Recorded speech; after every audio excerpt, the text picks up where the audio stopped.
All right, great. Welcome to the podcast. Nice to see you. Yes. Okay. I think you know who I am because I have done reviews on both of your books. My name is Réal Laplaine. I'm an author, and I do reviews for the International Writers Inspiring Change platform. Yep, One I of my like favorite, one of my favorite activities, reading other people's books. to my benefit. That's great. Yeah. Well, no, you guys are. I mean, I really enjoyed both your books. So, yeah, let's get going here. Well, the podcast will go for about 30 minutes, roughly, 25 to 30. Okay. Okay. I do have a series of questions with my cheat sheet here, but uh,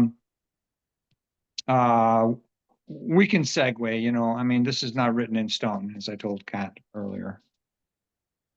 So we have with us Kat Fieler, right? Yes. And Suzanne Groves as a guest. Yes. And All right. support. I'm Go here. ahead. I'm here And as a support. I'm a Are you cheerleader.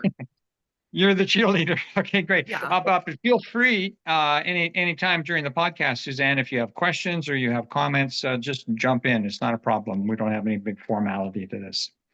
After the Okay. podcast is done, we will post it on our podcast site so that basically anybody can look at it at any time. You can refer people or readers to it.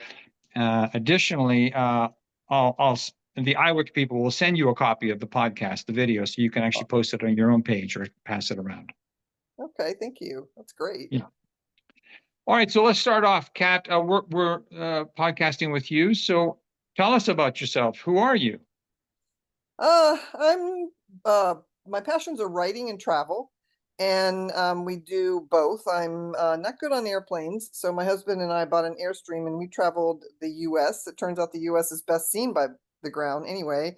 We went to a lot of national parks and stuff, and I was writing as we were going, and so that was kind of an inspiration. But it was really cool to me because when you go from place to place in the United States, it's almost like going to different countries. The scenery changes, but so do the accents and the food and the architecture and everything. So that's a passion. Photography became a passion, but writing about all these places too.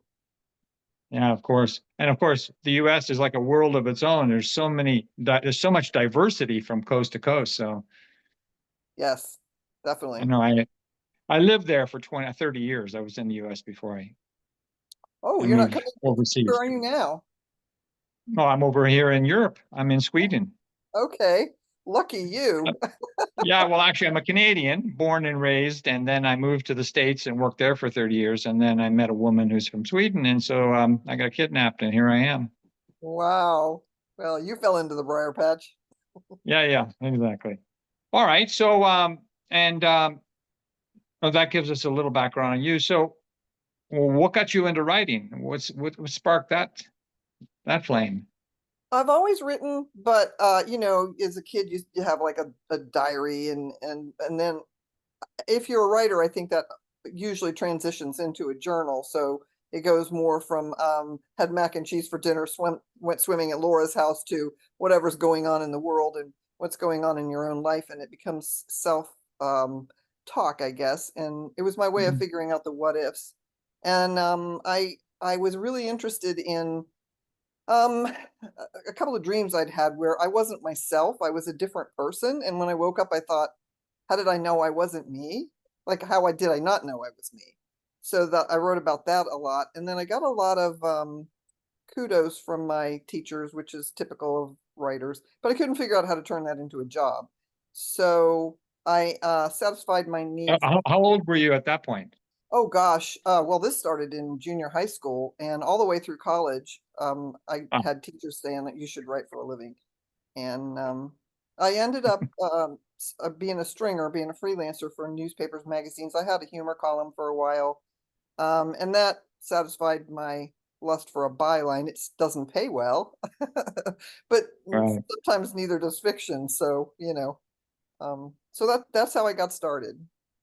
Oh, well, looking back, well, was there any particular person that inspired you to start writing, or was you know? Yes. There were several people. There was an English professor who came in and sat down next to me in the lunchroom one day and just we'd never talked in class, and she just sat down and she said, "What are you doing?" And I said, "I'm having lunch."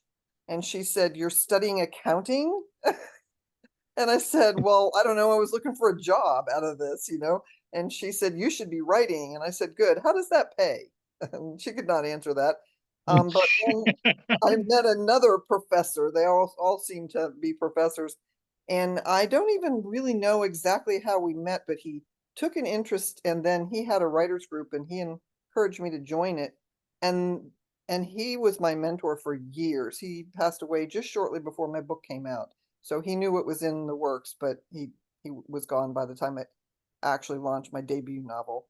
Uh, And then I had one other author friend who hired me as his publicist, and I didn't know anything about that. And he said, "Yeah, but that's exactly what I can afford is to train you." So I did that for a while for him, and he was he was my rock. I mean, and him and a big cheerleader, like as now my writers community is, and Suzanne is one of my rocks now. So yeah, get into the writing so, community.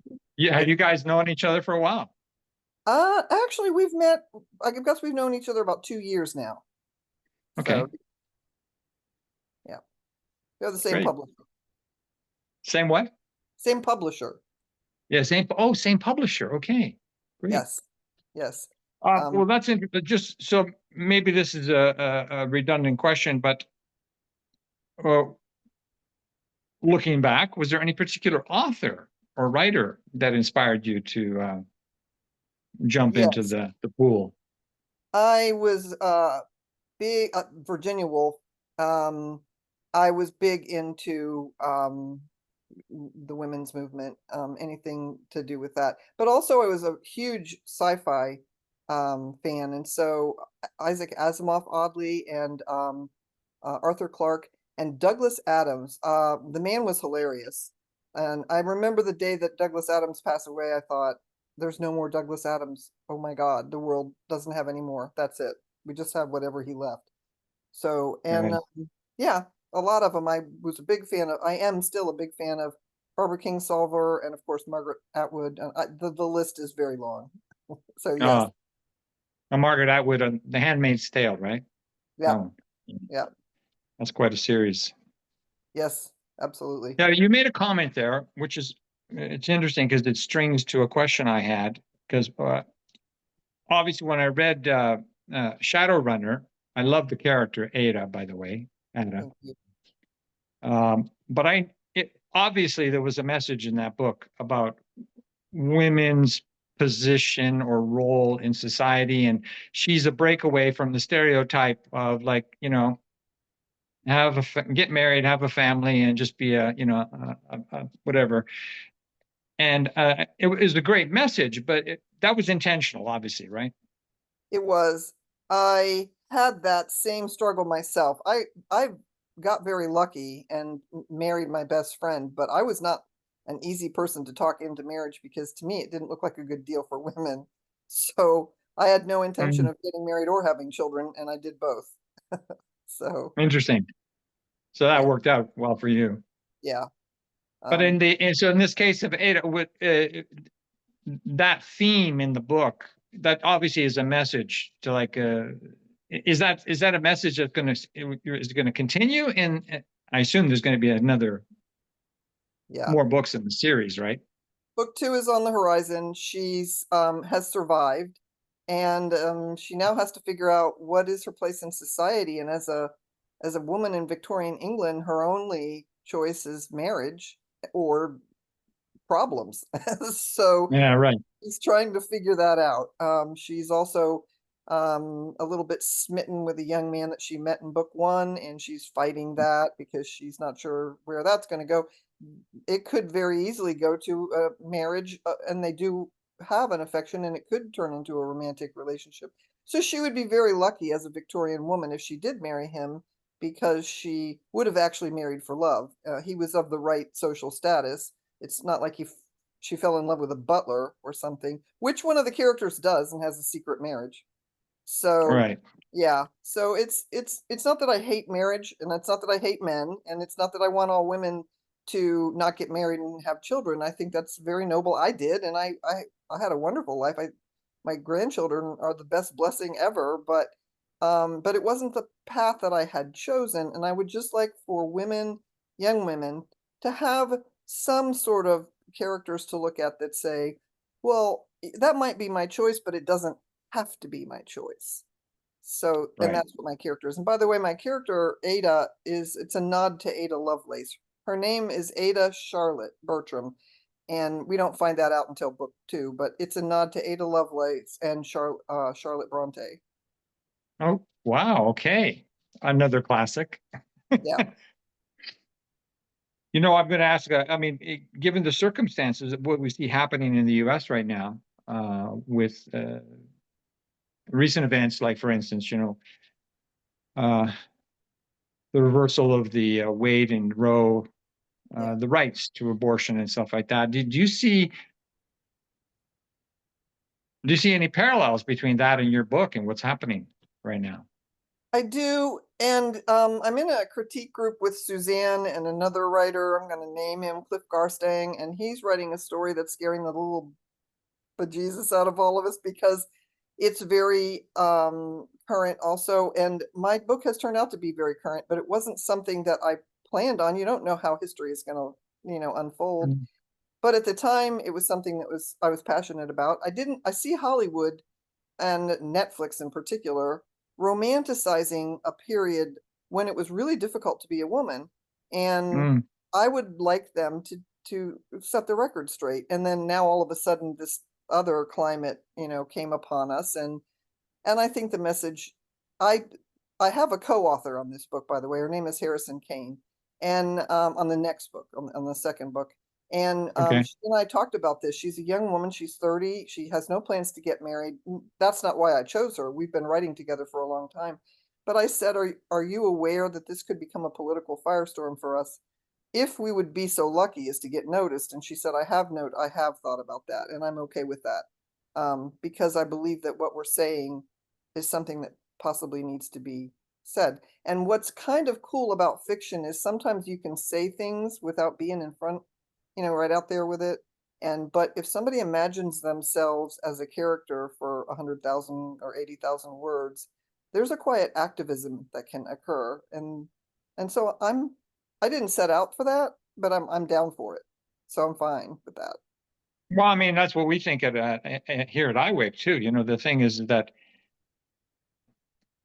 your message is timeless. I mean, really. I mean, you can say it's Edwardian and it's 200 years back there, but it's not. It's right now. It's contemporary. It's happening as and we see that sort of reversal happening in the U.S. culturally, where it's sort of, unfortunately, there's a certain group that would like to sort of restore women to some kind of fundamentalist state, and Yeah. it it's not advancing. No, it's not. And my story, in book 1, Ada is born right about the time that the women's movement is happening. And in book Mm. 2, she's maturing as a young woman right about the time that if she was in Seneca Falls, she might be getting into trouble. So, and she will become aware of the movement in America, and that will become significant in book 3. Oh, that's great. It's going to be a great series then. Very strong message, and contemporary. Thanks. I noticed when I was going through it, you're getting good reviews on Amazon, which is great. And so obviously the popularity of the book and the series is picking up. Also, you're getting quite a few views on our site too at the iWork platform. So Thank that's you. good. Yeah. Where did the idea for Shadowrunner, as the story goes, come from? Was it just was it you dreamt it one night and you woke up the next day and said, "That's it, I'm putting this to." No, actually, I have written a couple of short stories for a publisher slash author slash movie maker slash a lot of things, by the name of Samuel Peralta, and I One of them made it into a book and of his, an anthology. And this was another one where I was invited to write to the anthology, and the anthology never launched. So he handed it back to me and he said, I think this is a novel. So I started thinking about it. And well, originally the story was written to an anthology. So it's a little like writing fan fiction where the world is all laid out, and it was steampunk, which I knew nothing about. So I had to go on a whole research project before I wrote the story. But it was written to somebody else's world. And then once I had the story back, I realized that this character wanted to live in that time, but the airships and those things were not really important to the story. So it's really not steampunk anymore. It's Gaslamp, or possibly historical fiction, alt fiction, or alt history maybe. But it started off as a short story, and Mhm. I had a very hard time keeping it in the word count, which is why I think that the publisher saw it as potentially a novel. And he was very nice and blurbed it for me on book one. So I was very pleased about that and felt real good that Yeah. it was still in his, purview, sort of. Yeah. The term gas lamp fantasy, clarify that for our readers. What are we talking about there? What's the difference between that and steampunk? Yeah, it was hard to. I figured this out because I was trying to figure out what the genre was. My publisher has stuck it in young adult. I'm not sure I agree with that. Suzanne, I'd love your opinion on that. And it's sort of limiting. And but You mean the young adult category, you mean? yeah, the young adult category, possibly coming of age or new adult. But kids die in this book, and kids do bad things. And I don't think I would hand this to my 13-year-old. So I was having a hard time with that. So then I was trying to figure out what it was. Well, fantasy, but not like dragons and swords. And it's definitely historical, but it's not accurate because she's doing things that wouldn't happen, or she wouldn't be allowed to happen. And there are machines still in it. So then I discovered the gas lamp genre. And so the way it works is steampunk is based, the stories are around the machines. So it's like the Right. difference between science fiction and space opera. And then Gaslamp is character driven. So I call it steampunk's softer sister. That's a good, that's a good, I like that. That's very good. Suzanne, you still with us there? You're muted, Suzanne. I am still here. Yeah. So yeah, what's your take on Kat brought up a good point about the young adult category. What are your what's your views on that? I completely disagree for the same reasons that Kat gave, that it's there would be a lot to explain to a younger reader in this, and I think the important messages would be lost. So I think I think it is hard to categorize, but definitely not young adult. Well, when we're talking young adult, what's your concept of that? Are we talking 12 to 15, 16 or something? That's a young adult?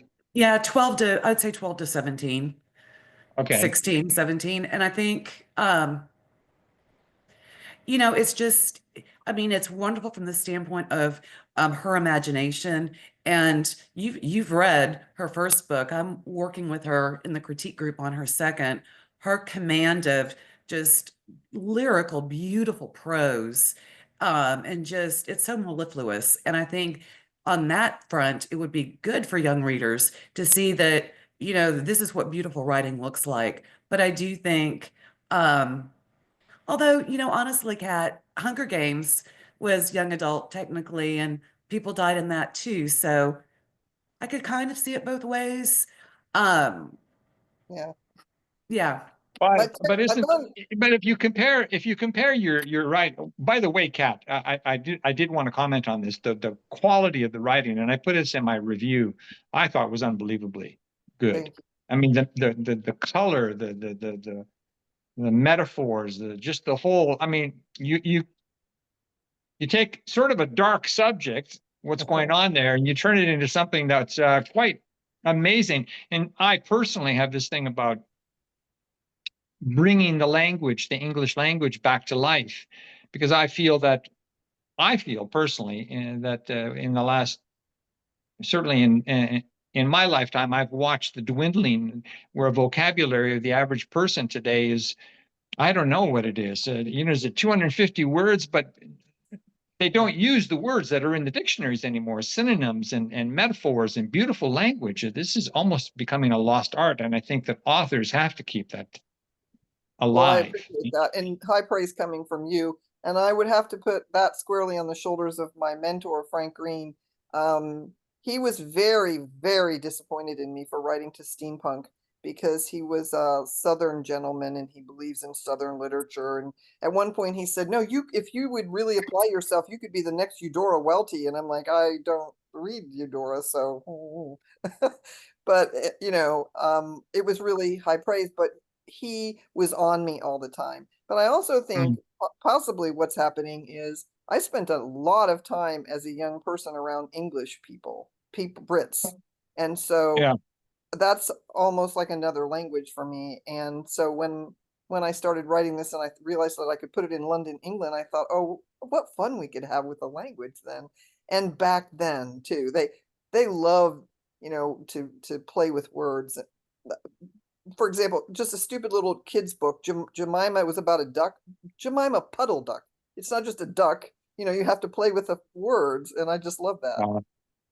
No, but it's true. I mean, there was color in the language, and I feel that's being lost today. And I think it's very important. I really respect the fact that you went to the great lengths to actually paint a lot of color in the story. So it was great. This point that Suzanne brought up just now, though, we're talking about the young adult genre. Isn't it a bit odd? I'm throwing this in. It's a little bit of my opinion, but we can knock it around a bit. Isn't it a little bit odd to feel a sensitivity toward what young adults are being exposed to in books when they're playing video games where they're blowing people's heads off every other move and there's blood spattering everywhere, and yet there's supposed to be some concern about whether they're going to see somebody die in a book? The contradictions in that to me are almost like ridiculous. But what's your views on that? Mine I'll are take it from either one of you. My personal opinion is Hunger Games was a good message, very well written, and it was timely. And I know I heard that Donald Sutherland asked to be in the role of Snow because he had read the book and thought that it was something that needed to be produced. Yeah.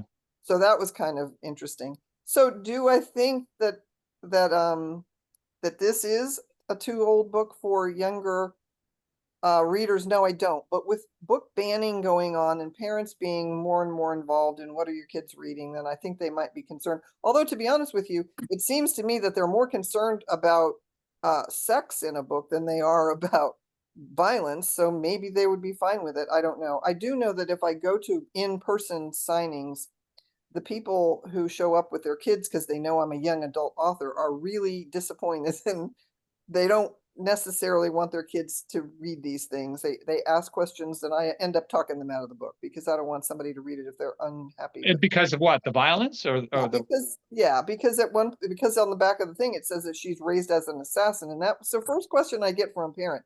Is she really an assassin? Well, okay, that's a ongoing theme for her, but there's definitely death in there, and it's perpetrated against and by children. So if you didn't, and that's why I say if you had a problem with the Hunger Game, if you wouldn't hand this book to your child, if you would hand the Hunger Game to them, then this book would be just fine because it's not anywhere near that graphic. But anyway, no, exactly, yeah. And yet Hollywood, it puts out these films that are just much more violence than and certainly not as colorful by any length as your book or story. They're just straight up action, shooting, killing, and like I said, video games, which is just it's almost like violence is normalized, but sex is a problem, So yeah, I agree. Suzanne, your thoughts on this at all? I think that I agree with your point about kids being exposed to violence through video games, but we don't want them to read about it. I think that's a really fair point. I guess my bigger thought on her being put in a young adult category is that that could be self-limiting, not by her choice. In other words, I would not, I'm a pretty avid reader. I would not be in search for a young adult book. My daughter is 25, I'm significantly older than that. And that just, to me, that kind of sounds coming of age or something a little bit more juvenile than what I'm accustomed to reading. So I think that's also, it's kind of a limiting genre. Yeah. No, I understand that totally. And you're right, because this story has a lot more breadth than just young adult. I mean, I read the story and I could relate to it. And even if you're projecting yourself as being younger, it doesn't matter. It's still an entertaining story for any age group. So I agree with you. It can be limiting. But I think, this is a problem also that I have observed in working with authors and as a writer too, is that I found it very difficult when I was coming out with my books originally. For years, I couldn't find a genre that fit me. And you go to Amazon and they have very set uh, a genre classification for books, and I couldn't find anything that actually fit what I was trying to say. So that too can be a problem for authors. But It is. One of the things that I was going to say about Kat's writing too, that I think is so important and is so timely, and it would be good for a younger audience, is that none of her characters is one-dimensional. They all are very complex. And so, and as all of us are as humans, nobody is all good or all bad. We're all a mixture of those things. And the way that she treats all of her characters and both their strengths, their weaknesses, their ugliness, and their beauty is so profound and so moving. I agree. Which brings me to my next question on this, Kat. The subject of writing something, writing about characters that can be identified with, the readers can identify with. How much attention did you put in on that? Like, were you trying to create a character in Ada that young people would relate to, or or like Suzanne said, giving them a little more depth and dimension so that just about anybody could relate to it? To be honest, a lot of Ada's, I was obviously not kidnapped by a criminal society in my life, but I had some stuff that happened to me when I was young that was pretty rough. And so uh, when I was writing Ada, I had the opportunity to do better. You know what I mean? I mean, like, say the things I wish that I'd said to the bully, or be the better person that I wish that I had been. And so, although her circumstances are different, the moral situations that she's in are very similar to my own life. And all authors write about what they know. That's what they mean when they say write what you know.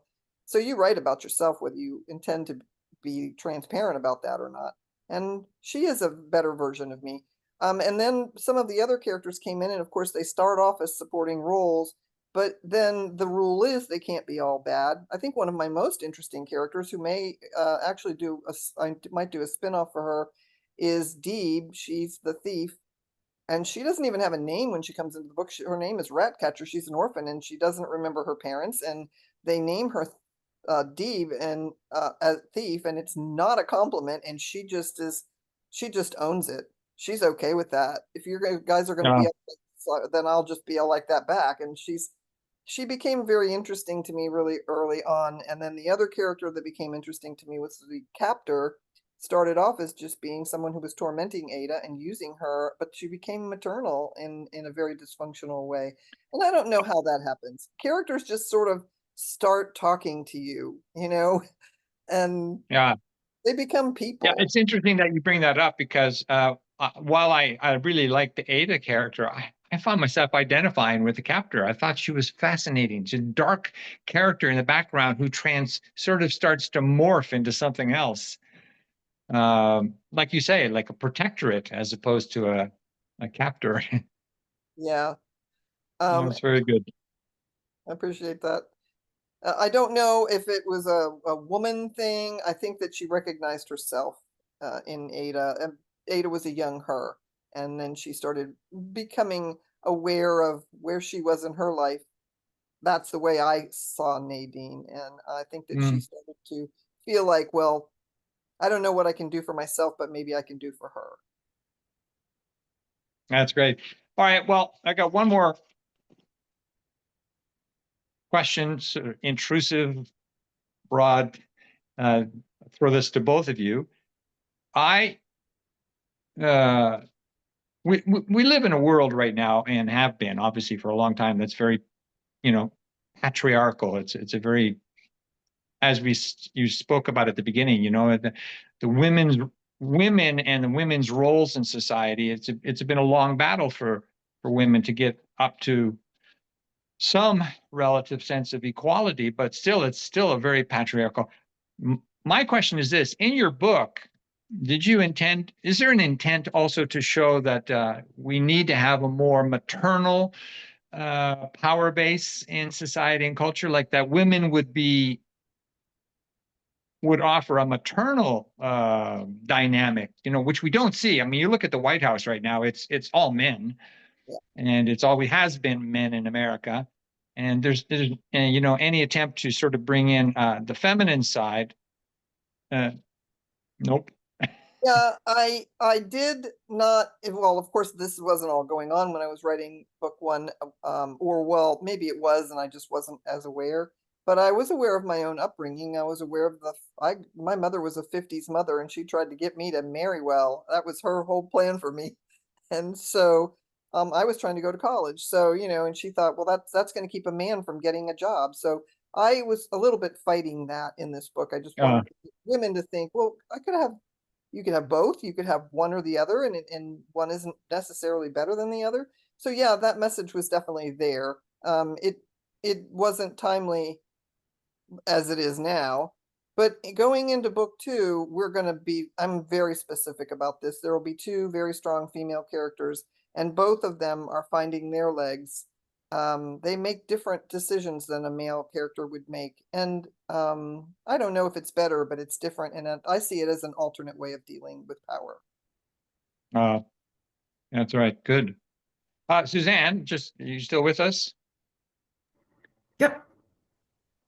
This on that question, this point about the feminine role in society, the maternal aspect of it. I mean, I know we're not doing this podcast about your book and stuff, but I know your background and what you went through and experienced too. So, uh, how important is that to you, and as an author, just getting that message out?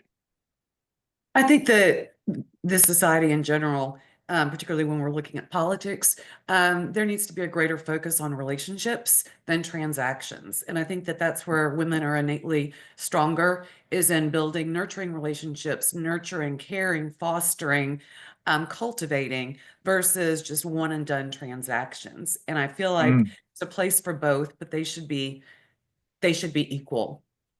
And that's yeah. not where we are right now. We're living in a world of deals and transactions, uh, no matter the price others have to pay for it. And I can't say that, women certainly are capable of cruelty and evil and other things, but I think it's much rarer than um, it is with males.